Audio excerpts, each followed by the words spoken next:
네, 오늘 우리 행복한 가정이라는 그 강단의 여정 따라서 우리가 붙잡을 오늘 수요 예배 말씀의 제목은 신앙의 발자취라는 말씀의 제목입니다. 이 발자취라는 것은 한번 눈이 올 때를 한번 생각해 보시면 좋을 것 같아요. 그리고 또 등산을 할 때 이 발자취라는 것을 한번 생각해 보시면 좋을 것 같습니다. 저도 이제 새벽기도 마치고 이제 등산을 좀 자주 가다가 요즘은 좀 러닝을 하는데 또 등산을 갈 때 누군가가 이렇게 밟아놓은 자리를 항상 가게 되더라고요. 그렇잖아요. 풀숲이 많고 나뭇가지들이 있고 한데 사람들이 다녔던 그 길목은 이상하게 풀이 자라지 않죠. 그 길을 따라서 그냥 가는데 정상에 가게 되더라고요. 눈도 마찬가지입니다. 물론 눈이 왔을 때 그 발자국 따라가다가 뭐 넘어지기도 할 수도 있겠지만 어느 정도 그 발자국을 보면서 따라 걷게 됩니다. 우리 신앙의 발자취를 사실은 남겨야 돼요. 그렇죠? 매 발자국마다 예수 그리스도만이 보여줘야 됩니다. 이상하게 우리가 살아온 배경과 환경과 상황들에 따라서 그리스도보다 더 중요시 되어지는 것들이 자꾸 발자취에 남아요. 그렇죠? 우리나라는 오랜 기간 전쟁 또 소국되어져 있었고 우리 일본에게 많은 상처도 얻었던 국가입니다. 근데 성경이 언약을 붙잡아야 돼요. 성경이 하나님의 말씀의 언약을. 바울은 그 상처의 메시지를 전달하지 않았어요. 그렇죠? 우리나라가 해방을 받아야 된다라는 그런 발자취의 여정이 아니었어요. 그래서 바울은 그 바울 영화를 보시면 최근에 나왔던 영화 보시면 잘 나타나요. 바울이 감옥에 있는데도 나를 평가하고 판단하는 그 로마 제군들에게 복음을 전하는데 그 가정에 복음이 들어가요. 이 다른 얘기죠, 사실은 이건. 그러니까 바울의 이 전도자의 발자취는 어떤 사상과 노력과 어떤 독립 운동이 아니었다는 거예요. 오직 그리스도의 발자취였다. 그렇잖아요. 우리 여기 권사님들 계시지만 권사님들이 죽고 이 땅에 떠났는데 우리 후대가 뭘 생각해야 되냐면 저분들 참 예수 그리스도의 기준이었어. 그것 말고는 어떠한 기준도 없던 분들이야. 제가 항상 기도하는 제목이 그거예요. 저도 인간인지라 실수 안 하겠습니까? 항상 실수하고 문제 많겠죠. 근데 하나님, 내가 가는 여정 가운데 예수 그리스도가 나타나게 해주세요. 그게 사실은 제 평생의 기도 제목이에요. 근데 그 시작은 사실은 가정에서 시작이 돼요. 발자취의 시작이 어디인지를 알아야 돼요.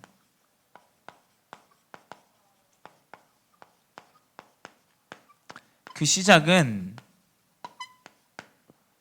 가정에서 시작이 되어집니다. 이걸 모르면 이제 이 가정이 완전히 재앙 저주예요. 그렇죠? 한번 성경 그대로 우리 보도록 할게요. 첫 가정. 지금 첫 가정이 나오죠. 창세기에는 아담과 하와 그리고 그 후대들이 이제 나오게 됩니다. 아까도 말씀드렸지만 이 아담이 명확하게 하나님을 원망하는 구절이 나와요. 그렇죠? 창세기 3장 12절에 아담이 이르되 하나님이 주셔서 나와 함께 있게 하신 여자 그가 그 나무 열매를 내게 주므로 내가 먹었나이다. 잘 보셔야 돼요. 하와를 원망하는 것처럼 보이지만 아담의 마음은 결국 하나님을 원망하고 있어요. 왜 하나님 저 여자를 주셨냐 이겁니다.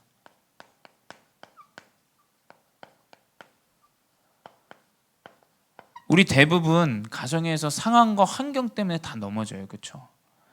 근데 잘 생각해 보셔야 돼요. 상황과 환경 때문에 넘어진다.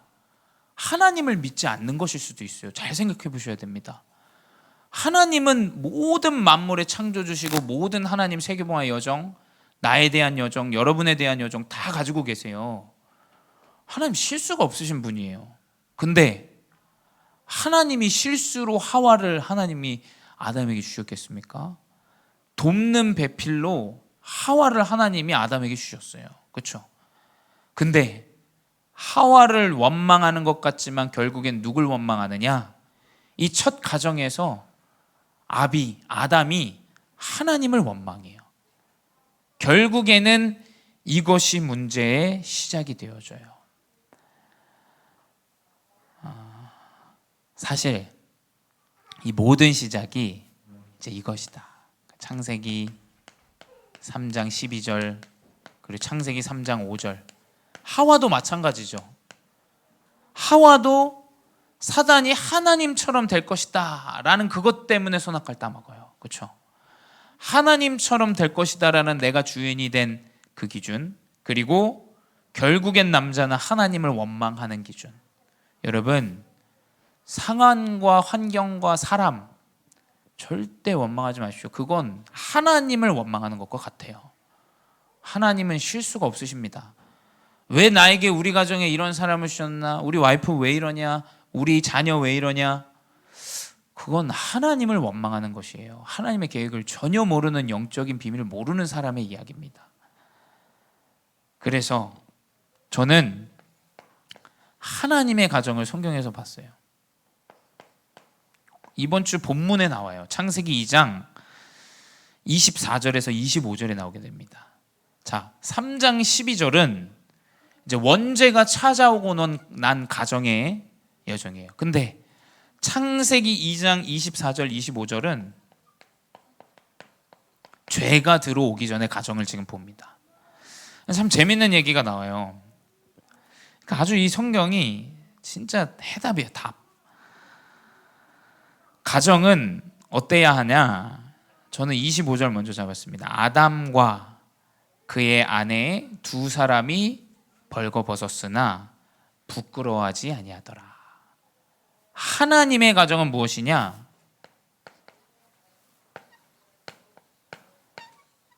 서로의 부끄러움을 가려줄 수 있는 것이 하나님의 가정이에요. 왜냐? 그리스도를 통하여 그 사람의 영적인 문제, 나의 영적인 문제 답을 내셔야 돼요. 그거 안 내면 평생 고생합니다. 평생 스트레스 쌓여요. 평생 계속 마음앓이 해야 돼요. 그리스도로 완전히 답을 얻으셔야 돼요. 자꾸 상황, 환경, 사람 따라서 답을 얻으려고 하면 이혼하셔야 됩니다. 그렇죠? 그만하셔야 돼요, 가정을. 근데 왜 하나님이 나에게 이 가정을 주셨냐? 하나님의 가정은 죄가 들어오기 전에 그 부끄러운 모습 서로 벌거벗었지만 그 부끄러움을 알지 못했더라 기록되어져 있어요. 근데 더 재밌는 건 24절이에요. 이러므로 남자가 부모를 떠나 그의 아내와 합하여 둘이 한 몸을 이룰지로다 라고 기록되어져 있어요. 아니, 아담의 아버지가 어디 있습니까? 근데 분명히 성경은 기록하고 있어요. 남자가 그의 아버지를 떠나, 그의 가정을 떠나 여자와 합하여 한 몸을 이룰 때 참된 행복한 가정이 되어지는 것이에요. 남자는 그 가정을 떠나야 됩니다. 그게 사실은 아주 성경적인 거예요. 계속 부모님에게 매달리고 남자가 엄마 아버지께 매달리고, 그 마마보이라고 하잖아요. 그건 아주 사실은 올바른 가정이 아니죠. 진짜 가정은 오직 하나님만을 의지하고 그리스도만을 의지해서 서로의 부끄러움을 가려주는 것이 가정이에요. 그래서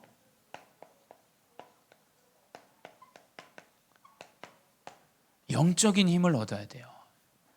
이걸 얻기 때문에 사실은 자꾸 상황과 환경에 넘어져요.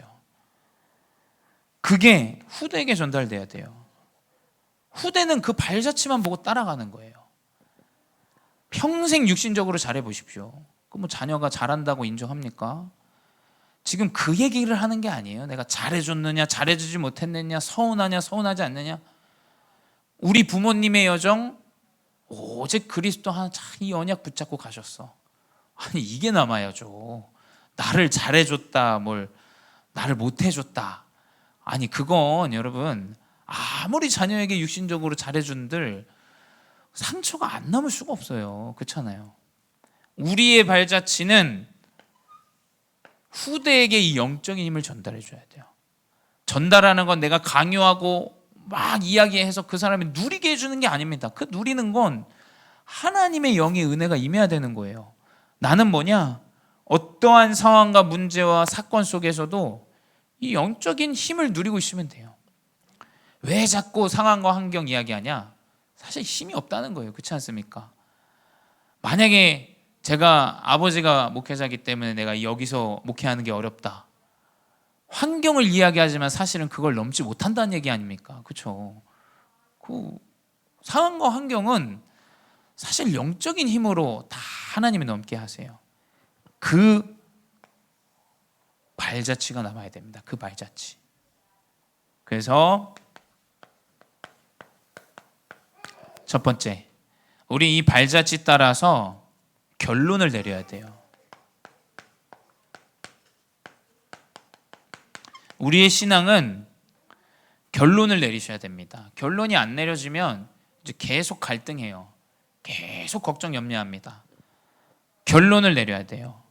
첫 번째, 사도행전 1장 1절이에요.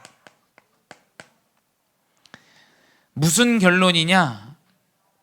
데오빌로여, 내가 먼저 쓴 글에는 그리스도께서 행하시며 가르치시기를 시작하신부터 라고 기록되어 있죠. 사도행전 1장 1절은 하나님의 말씀, 오직 예수 그리스도의 언약으로 결론이 난 거예요. 근데 그 결론이 언제 나느냐? 이제 제자들이 부활을 보게 돼요. 그렇죠? 예수님이 다시 나를 찾아오게 됐어요. 우리가 부활을 봐야 됩니까? 저는 부활을 안 봤는데 그냥 말씀으로 부활이 믿어져요. 그게 답 아닙니까? 뭐 우리가 뭘 부활을 보고 뭐 문제를 보고 내 미래를 보고, 저는 뭐 그게 그렇게 크게 중요한 것 같지는 않아요. 우리는 오직 하나님 되신 예수 그리스도의 언약에 결론이 딱 내려져야 돼요. 그러니까 이 부활을 보니까 이제 어떻게 되냐? 그 결론 난 상태로 집중하는 거예요. 여러분 자꾸 오해하시면 안 돼요. 결론이 안 났는데 집중은 종교생활과 같아요. 저는 그렇게 생각합니다. 로마서 14장 25절에 나와 있죠. 믿음으로 행하지 아니하는 것은 결국에 죄예요. 죄. 우리가 죄를 행해서는 안 됩니다. 우리는 결론을 가지고 집중 속으로 들어가야 돼요. 아, 예수님이 부활하신 그리스도구나. 하나님이시구나. 그 그리스도로 내가 하나님의 자녀가 되어지는구나. 이 결론으로 집중이 되어줘야 돼요. 그러니 이제 그때부터 하나님이 주신 언약이 마지막 승천하시면서 주시죠. 내가 땅끝까지 증인이 되리라. 이제 이 40일 동안 보이시면서 집중하고 그 이후에 언약을 주세요. 이제 다른 거죠. 이게 아무 결론이 안 난 상태에서 한번 봐보십시오. 그리스도의 결론이 안 났어요. 그래서 제자들이 예수님이 살아계실 때 능력이 안 나타났다니까. 아무것도 안 나타났어요. 심지어 예수님이 말하지 말아라, 내가 그리스도인 것을 말하지 말아라 라고 말할 정도로 예수님의 이 그리스도에 대한 결론이 나지 않은 상태에서 모든 것들은 사실은 종교생활과 같아요. 그러니 내가 가진 기술이 있기 때문에 내가 교회에서 헌신한다. 교회에서 이제 그렇게 시키면 일이 큰일 나는 거예요. 뒤틀어지는 겁니다. 이제 네가 음악을 배웠기 때문에 음악을 해라. 이러면 이제 교회가 뒤틀리는 거예요. 믿음으로 행해야 돼요. 믿음으로. 그렇죠? 이 사람이 가진 믿음 때문에 하나님이 인도하시는 것이기 때문에 실력으로 인도하는 게 아니에요. 그리고 이 결론으로 인도받으니까 어떻게 되냐? 이제 그때부터 복음 운동이 시작돼요.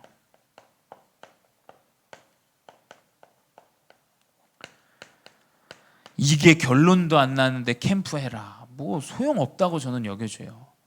예수님과 제자들과 아우들과 함께하여 오로지 기도에 힘쓰더라. 사도행전 2장 14절에 나와요. 그렇죠?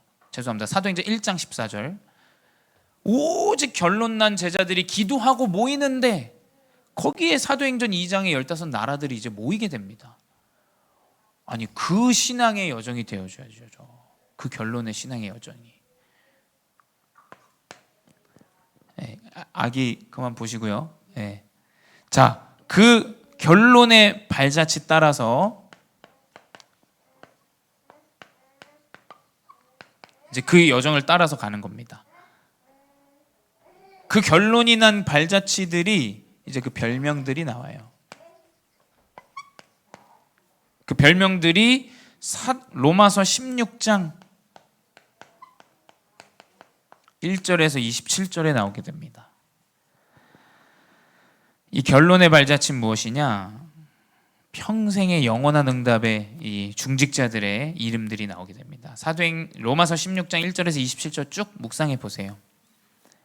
갱그리가 교회의 베베, 이 보호자가 나오게 됩니다. 로마서 16장 2절에 이는 그가 여러 사람과 나의 보호자가 되었음이라 라고 기록되어져 있죠. 보호자에 대한 언약이 나옵니다. 두 번째, 동역자의 이름들이 나와요. 브리스길라 아굴라도 나오고 뭐 디모데도 나오고 뭐 계속 이름이 나옵니다. 로마서 16장 4절, 저는 근데 브리스길라 아굴라의 성경 구절을 채택했고요. 이 동역자에 대한 이름들이 나옵니다. 이 전도운동. 그리고 세 번째, 수고한 자. 지금 이 로마서 16장은 전도자 바울이 이제 편지한 내용 속에 있는 중직자들의 이름이에요. 그리고 친척들이 나오죠. 이 수고한 자는 로마서 16장 6절에 나옵니다. 너희를 위하여 많이 수고한 마리아에게 문안하라. 뭐 뒤에 수고한 사람들 계속 나옵니다. 그리고 네 번째, 친척이 나오는데 로마서 16장 7절이에요. 거기에 내 친척이요 나와 함께 갇혔던 안드로니고와 유니아에게 문안하라. 아마 이 안드로니고와 유니아는 아마 바울과 같이 감옥에 있었던 제자들인 것 같아요. 그들은 사도들에게 존중이 여겨지고 또한 나보다 먼저 그리스도 안에 있는 자라. 다섯 번째, 사랑하는 자. 사랑하는 자 로마서 16장 8절에 나오죠. 뭐 그 이후에도 나옵니다. 또 주 안에서 내 사랑하는 암블리아에게 문안하라 라고 기록되어져 있죠. 그리고 식주인, 여섯 번째, 식주인은 로마서 16장 23절이에요. 이제 온 교회를 돌보아주는 식주인 가이오에게도 문안하라 라고 기록되어져 있죠. 이 모든 사람들이 누굽니까? 사실은 인정받는 자죠. 자, 7가지 이 별명들이 나오는데 이들의 발자취는 로마서 16장에 계속 남아 있습니다. 우리 로마서 14장 강단으로 계속 보고 있었는데 로마서 16장에 그 교회를 도왔던 제자들의 이름이 나온 거예요. 근데 이 발자취는 어디에 남느냐? 이 사람들이 다 교회를 도왔던 자들이에요. 그거 명심하셔야 돼요. 이 이름 안에 있는 많은 로마서 16장 1절에서 27절의 이 제자들의 이름은 교회를 도운 자예요. 교회를. 복음 운동의 중요성을 알고 그리스도의 결론을 알고 이 그리스도가 땅끝까지 증거되어지는 교회에 대한 중요성을 알고 있었던 자들의 이름들이에요. 그래서 결론은 뭐냐? 발자취는 어디에 남겠습니까? 발자취는 교회에 남는 거예요. 발자취는 교회에 남게 돼요.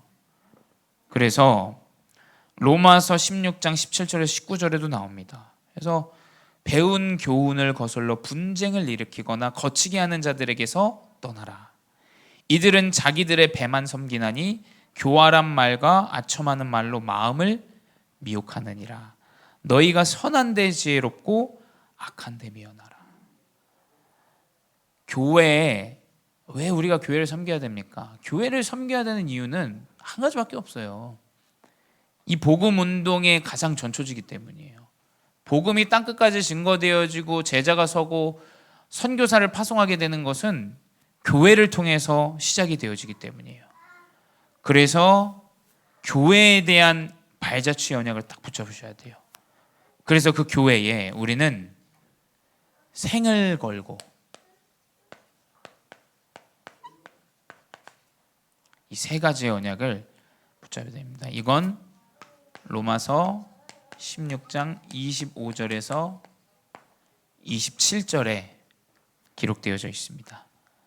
영세전에 감추어져 있다가 영원하신 하나님의 명을 따라 선지자들의 글로 말미암아 모든 민족이 믿어 순종하게 하시려고 예수 그리스도로 말미암아 영광이 세세 무궁하도록 있을지어다. 우리가 생을 걸어야 되는 것은 감추어져 있던 이 예수 그리스도의 복음을 땅끝까지 증거할 수 있는 사실은 세 가지 뜰이죠. 우리는 후대의 뜰, 이방인의 뜰, 그리고 치유의 뜰.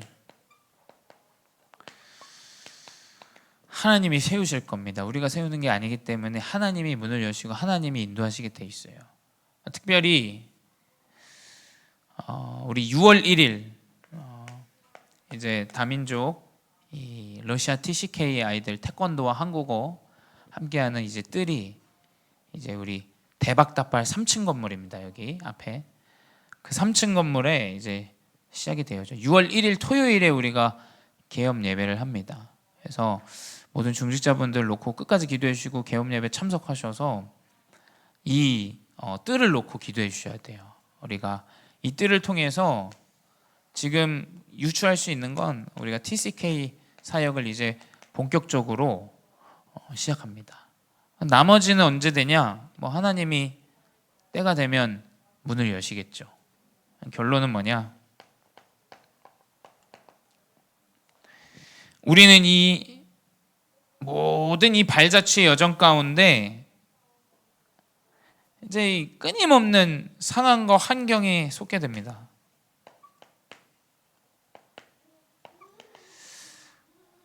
답을 얻으셔야 돼요. 자꾸 답답한 게 뭐냐면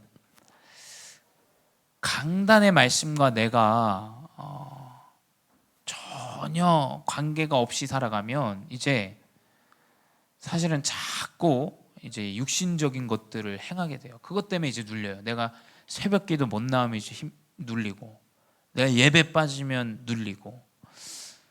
그러니까 진짜 영적으로 봐야 돼요. 우리는 더 영적으로 봐야 됩니다. 사람들은 아무 예배하는 거 가치 없게 여겨요. 그렇죠? 기도하는 거 가치 없게 여깁니다. 근데 우리는 더 그걸 가치 있게 여겨야 돼요. 우리가 왜 모여서 예배하느냐? 뭘 하려고 하는 게 아닙니다. 그냥 우리는 예배해야 되는 존재인 거예요. 우리는 끊임없이 더 영적으로 들어가야 돼요. 영적으로. 세상 사람들 사람 모으고 키우고 이거 생각합니다. 우린 그거 생각하는 거 아니에요. 우린 계속 영적으로만 해야 돼요. 영적으로만.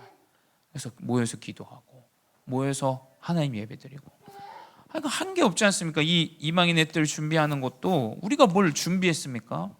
예배하게 하셨고, 나를 정해서 그냥 시간을 투자하고 24시 있는 중에 우리가 캠프를 생각하도록 그 안에서 캠프하는 시간을 정해놓고 현장으로 나아가고, 그런데 하나님이 시간표 되니까 시스템을 여시고. 아니 이게 어떻게 사람이 하는 거예요? 제가 한 겁니까? 그게 뭐 중직자분이 하신 거예요?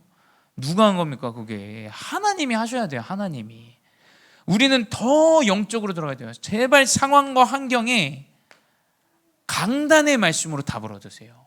아니 도대체 그럼 우리가 교회를 왜 오는 겁니까? 주일 말씀을 왜 듣는 거예요? 우리가 예배를 드린 이유가 있어야 될 거 아닙니까? 모든 하나님의 말씀이 해답이 다 그 성경 안에, 주일 말씀 안에 다 들어있는데 그건 다 놓치고 우리가 자꾸 육신적으로 환경과 상황에 넘어지면 그 사단이 사실은 일하는 거잖아요. 사단이. 강단에서 답을 다 찾으세요. 내가 말씀 잘 못 듣는다. 이 성경 구절 있지 않습니까? 성경 구절 묵상하십시오. 묵상해보면 답이 다 나와요. 그 안에 답이 있어요. 답이. 근데 답이 있는 게 아니라 되어질 거라고 저는 미리 예측하는 거예요. 사실은 이 말씀이라는 건. 내가 이번 주에 하나님이 이렇게 하시겠구나. 가정에 문제를 주시겠구나. 왜냐? 행복한 가정이니까. 하나님이 가정에 또 여러 가지 갈등도 또 주시겠구나. 결론을 내리고 가는 겁니다. 우리는. 그래서 성경만 똑같이 기록되어 있어요. 뭐냐? 창세기 3장 12절에 아담이 하나님을 원망하니까 바로 창세기 3장 15절에 여자의 후손 답을 주세요. 답이 있다니까요. 그리스도 안에 다 해답이 들어있다니까요. 그 답을 찾으셔야죠. 자꾸 상황과 환경에서 답을 찾으면 이제 세상 사람과 똑같은 거예요. 똑같은 거. 그러면 어떻게 되냐? 이 창세기 3장 15절에서 답을 얻으면 오늘 본문과 같아요. 이 사단의 세력이 완전히 무릎 꿇게 됩니다.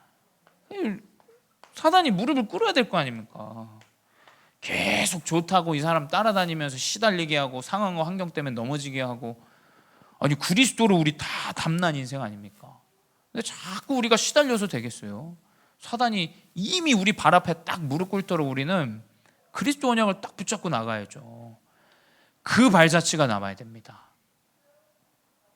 우리 엄마 보니까 진짜 영적인 사람이야. 이 사람은 믿었어. 이 사람은 진짜 하나님 믿는 사람이야.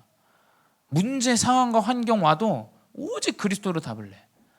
후대 입에서 그 정도 말은 나와야죠. 그렇죠? 우리 중직자분들 입에서 참 우리 렘넌트 진짜 저 렘넌트는 그리스도로 답을 내고 나아가네. 그 정도 나와야죠. 우리 렘넌트들이. 이 신앙의 발자취가 우리 교회 여러 군데 심지어 모든 현장에 남도록 바랍니다. 그래서 그 발자국을 보고 많은 이방인들 또 영적 문제에 시달리는 사람들 다민족들 살아나는 교회 되기를 주의 이름으로 축원드립니다. 기도하겠습니다. 사랑의 하나님 감사합니다. 어쩌면 나의 인생 세상의 발자국을 따라 세상의 방법대로 살아갔어야 됐던 인생인데 예수 그리스도로 답을 주시니 감사합니다. 주신 답을 누릴 수 있는 강단의 언약의 말씀을 통하여 내 한 주의 삶의 답을 누리게 하여 주시옵소서. 그 답을 통하여 모든 후대가 살아나게 하시고 그 답을 통하여 이방인이 살아나게 하시고 그 답을 통하여 영적으로 시달리는 자들이 살아나는 은혜를 허락하여 주시옵소서. 세상과 모든 시스템과 심지어 교회까지도 육신의 것들에 완전히 사로잡힌 이 시대에 우리는 더욱더 예배와 기도 속으로 들어가게 하여 주시옵소서. 지금도 살아계신 주 예수 그리스도의 이름으로 기도드렸사옵나이다. 아멘. 우리